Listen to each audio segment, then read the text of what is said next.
My name's Dave DeBow, founder of MoneyPartnerFormula.com, and this show is built for everyday real estate investors who are actively doing deals and looking to scale using other people's money. So if you're an active real estate investor and you want to get featured on this show to talk about your own real estate and capital raising experiences, then just go to daveinterviewsyou.com. Now let's get rolling with this episode, and remember to subscribe for daily interview content. Hey folks, welcome back. Today we've got Dan Deppen zooming in from beautiful Denver, Colorado.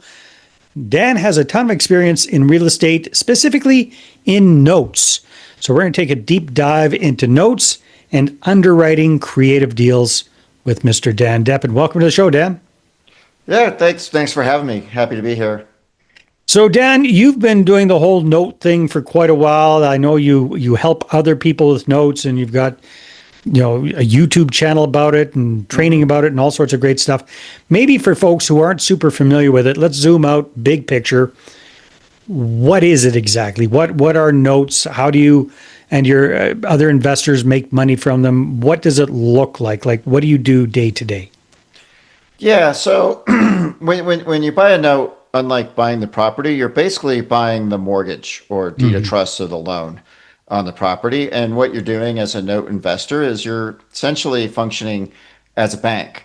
So if you own a note, just like a bank, you have the right to receive payments every month. Or if the borrower defaults or isn't making payments, then you also have the right to enforce that loan and foreclose and take the property back. Now, the world of notes is actually, it's a niche, but then there's like niches. Yeah, within niche, in that, right? Niches and niches. So give it if as you're itches. talking, performing notes, those are basically notes where the borrower is making payments and you're holding those, and it's a nice cash flow investment. And then there's this whole other world of non-performing notes where the borrower isn't paying, and that, gets quite a bit different. Now you're trying to do workouts with the borrower, or those are the kind of notes that you're buying for pennies on the dollar kind of thing, and trying to get definitely bigger discounts there. So like one end of the note spectrum is fairly like stable, safe cash flow, like almost like a certificate of deposit kind of idea, just can chunk, be chunk. Yeah. Yeah, all the way to, this highly volatile world of non-performing notes where you can do really great on some deals and really not great. Yeah, you got to be kind of averaging things out, not putting all your eggs in one basket, and that. Yeah, it's a numbers game, right? So if you've got a good model, if you're doing non-performing notes and you have a good model, you really want to try to do a bunch of them, because you're going to have, if you have a good model, you'll have a lot of base hits. You'll have some that are, fantastic home run outcomes, but then you're going to have some that just get sideways. It's kind of the nature of the beast. I'm going to strike out a few times there for sure. So because I have no experience in this, Dan, let's say people are doing the non-performing note angle. Well, let me back up for a second. Do people typically do one or the other, or both, like serious note investors? I would say the real serious note investors will tend to do some combination of both, often depending on the market conditions. So back like 5 years ago, there were a lot of good deals on distressed notes in the market. These days, there's a lot less distress. So I'll still buy non-performers, but I bought 2 last year. I haven't bought any.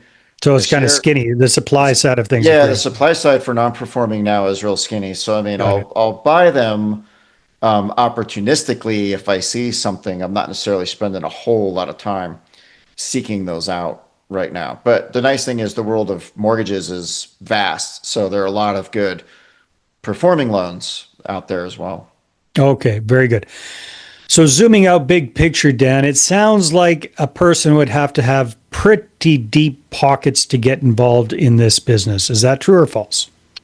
No, I wouldn't say deep pockets. Although, if we're talking about buying performing notes, the thing is you're generally buying those for cash, right? So one of the reasons that's maybe a little more niche is, a lot of people want to know how they can make money without money.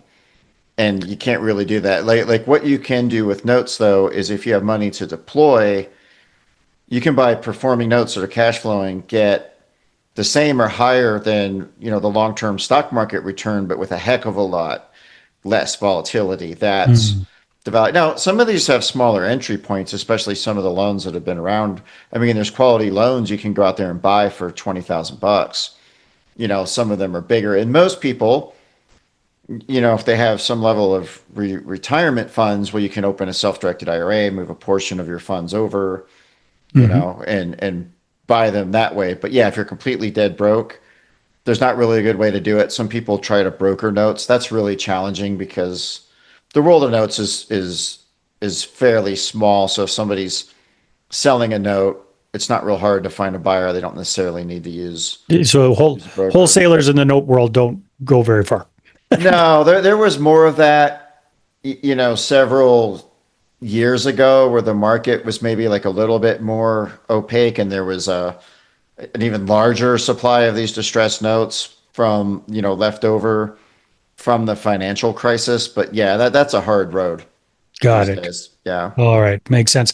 Now we were talking a little bit off camera before we started the interview that you're doing something kind of new or different, at least for me. Maybe tell us a little bit about that, about underwriting notes.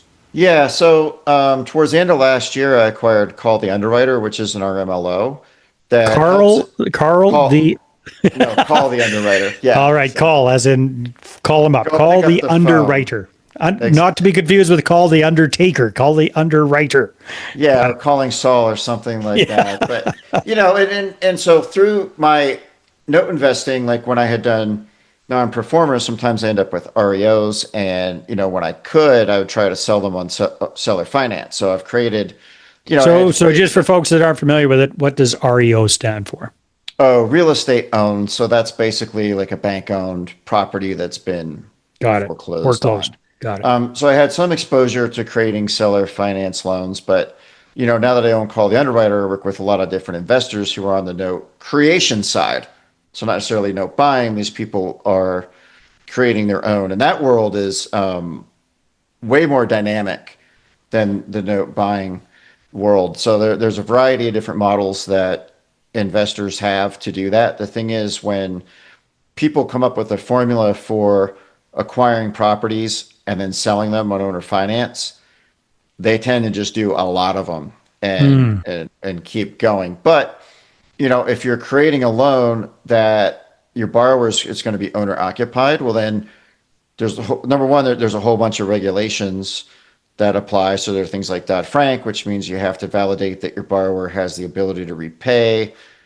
There's certain disclosures you got to send out on certain timelines per TRID, and there's all this stuff. Once you have a system set up to do it, it's actually pretty easy.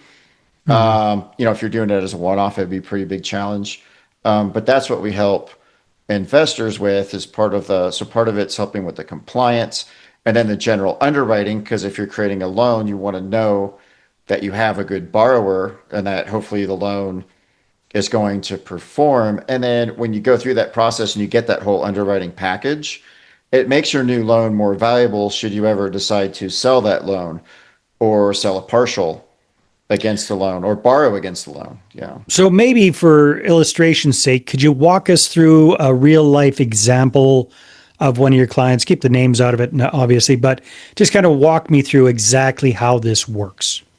Yeah, so like let's take the example of there are many business models people have, many of them are cash buyers, but one of the popular strategies would be converting a rental into a note. So say someone has a rental property and their expenses are, some percentage of their rental income, but maybe they're getting ready to retire, they have retired, So and they would don't this want be a free and clear property typically? Is that what you're usually seeing? doesn't have to be. Okay. I'll get into that. Can Well, maybe be. maybe for simplicity's sake, for the first example, Yeah, let's talk about a free and clear. we'll call this free and clear. Let's So say let's this is say what is it, a $200,000 property, $300,000 yeah. property? So Give so me. let's say it's a $200,000 property. Yeah. The investors had it as a rental for many years. They own it free and clear. They want to keep cash flow from the loan, and they don't want to be on the hook for property management. And they don't want to be on the hook for repairs Taxes. Yeah. and property improvements. So what you can do is go out, find a buyer, and let's say you're going to get a 15% down payment. So you're going to sell my house for 200,000. I'm going to collect 30,000 as a down payment. and Yeah. then I'm going to create a loan of $170,000 for 20 years at 9% interest. So most of these seller finance loans are like 9, 10%. Okay. Texas may be higher. Some states have limits. They might be a little lower. And so now I sell the property, I get my $30,000 down payment, and now I'm collecting payments for the next, 20 or 30 years, however Hmm. I set up the loan. The nice thing about that is now I don't have to do property management. I don't necessarily have to set aside for expenses. I'm keeping all that cash flow that comes in. Now, my risk is if my borrower defaults, now I've got to take it through the foreclosure process, but hopefully I got good enough down payment that I've got room to recover. And then also hopefully I found a good borrower and I did a good job on vetting and underwriting that borrower. Yeah. So I know I'm going to have a solid loan. Where you can get fancy, if Well, let's back up for a second before we get fancy. So I got the concept there. Where do you come in, Dan? So how do you help? Let's say I'm the guy with the rental property for sale, and I want to create this note, 200 grand property. I found a buyer, 30 yep. grand down. Where do you come into play here? Yeah, so once you found your buyer and you've got your deal terms agreed to, that's where you'll submit a term sheet to us that has, your information, the borrower's info, the subject property info, your deal terms, any fees you want to charge the borrower. And So then do you is like let's say it's somebody who's kind of new to the whole creating notes thing.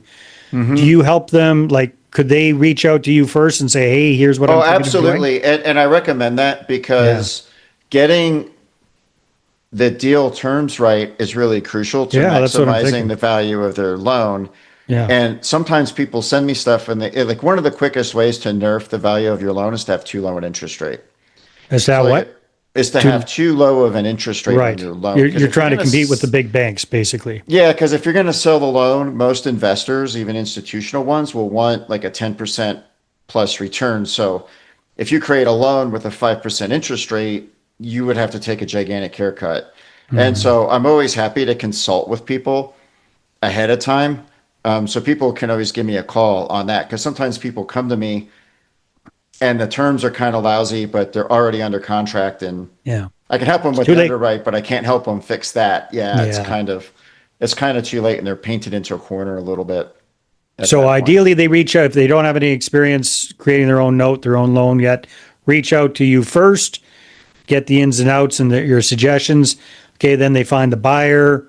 They come up with a term sheet. Are you able to provide like a template or something like that that people can use Yeah, to it's fill it? an online form. There's a Okay. link on the website that kind of walks through, and then once they fill that term sheet, they'll get an email back with some custom links to send to their borrower where they can send us their authorization to pull credit, loan application, and their income documentation.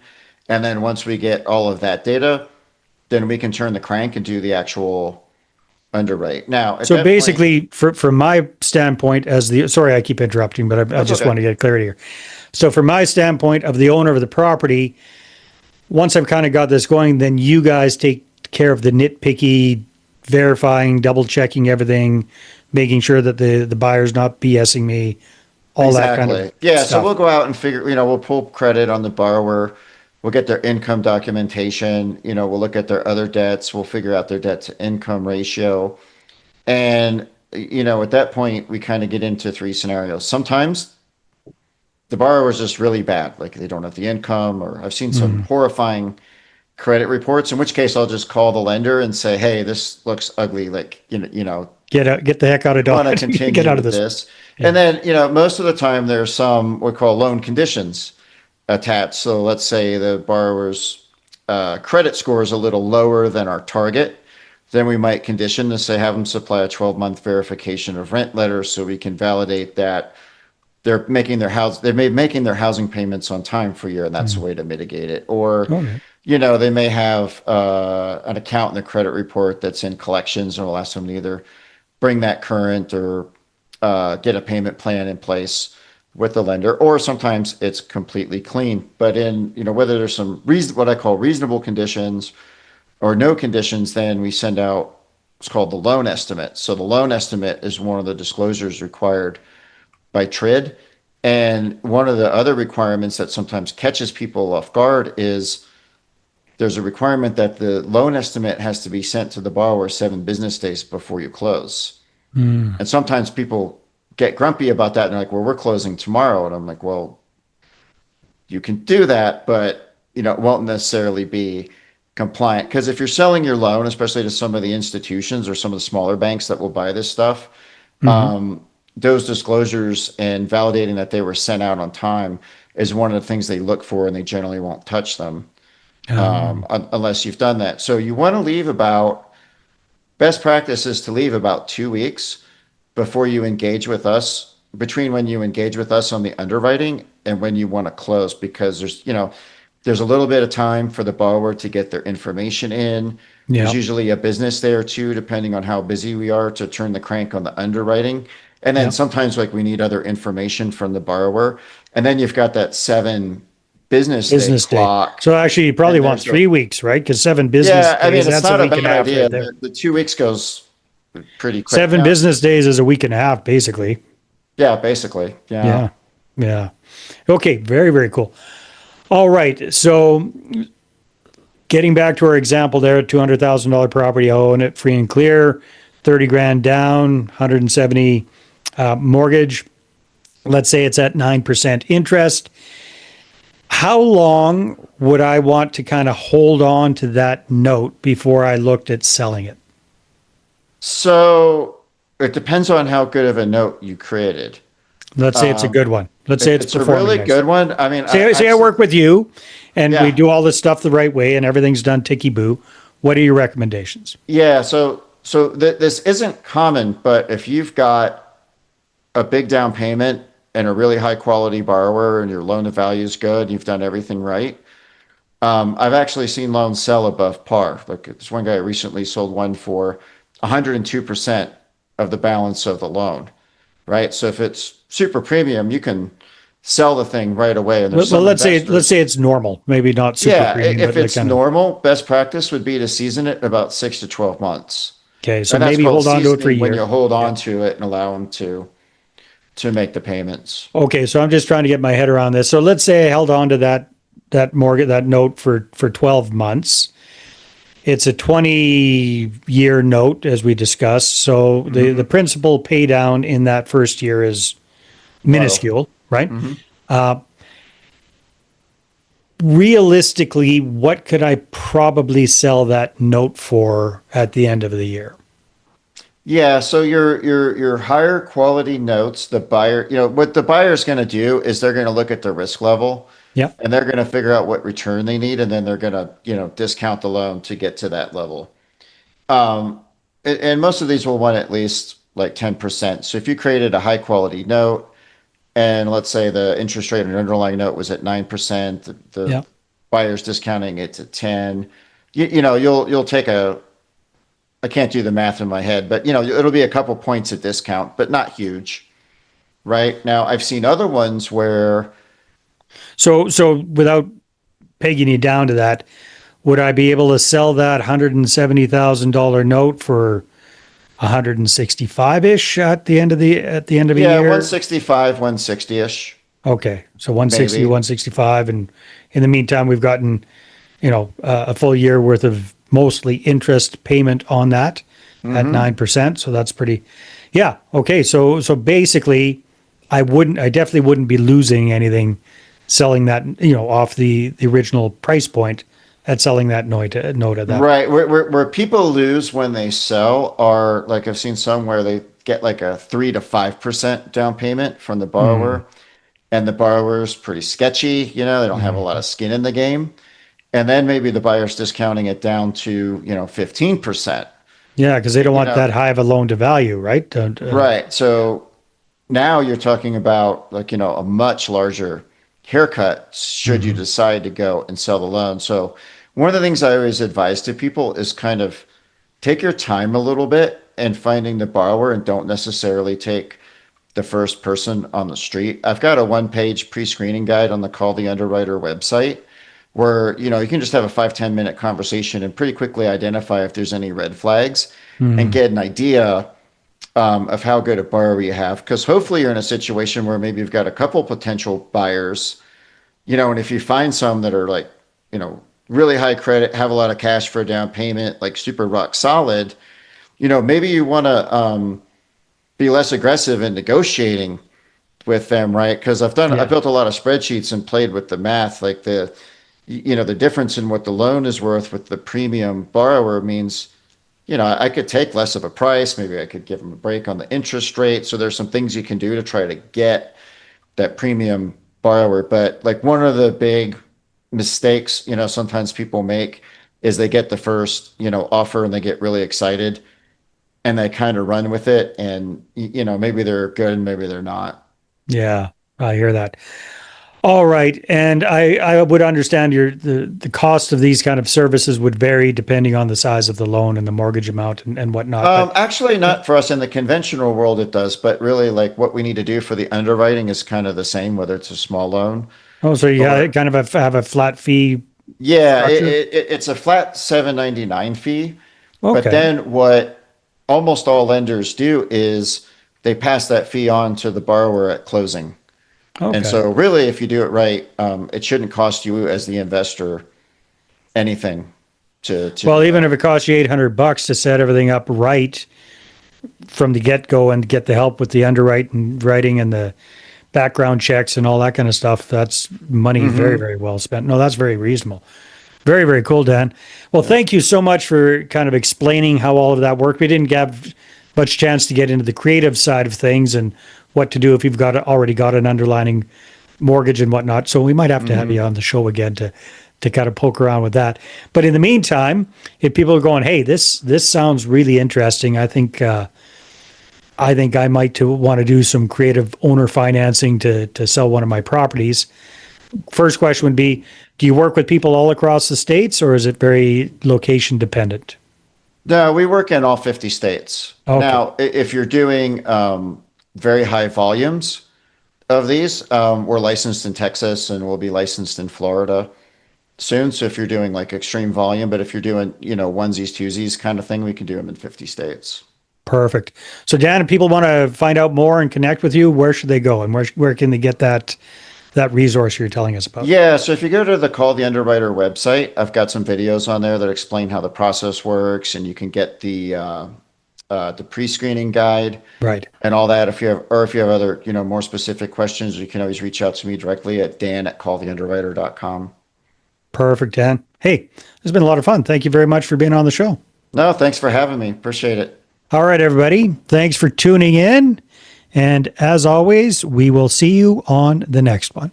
Hey there. I really hope you enjoyed that episode. And as always, if you want to listen to more daily interview content, make sure you subscribe. And if you're an active real estate investor and you're doing deals and you'd like to get featured on this show, then just head over to daveinterviewsyou.com.